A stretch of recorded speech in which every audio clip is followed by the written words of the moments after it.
პოკროვსკის დაცემაზე 2 წელია ვლაპარაკობთ, რომ აი დღეს აიღებენ, ხვალ აიღებენ და ის დღეს ისე უკრაინელების ხელშია, ეს რაღაცას ნიშნავს.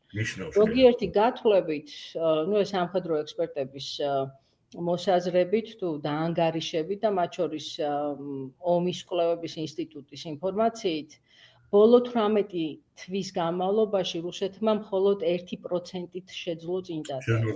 ის ტერიტორიები ზოგიერთ მნიშვნელოვან ადგილზე, რომელიც ჰქონდათ მანამდე რუსებს დაკავებული, რომლებიც საფრთხეს უქმნიდა აი ესეთ სტრატეგიულ წერტილებს, როგორც პოკროვსკია მაგალითად, იქ აზოვის მებრძოლების მათ შეძლეს, რომ ინარჩუნებენ ძალიან რთულ სიტუაციებში ინარჩუნებენ ფრონტის ხაზს.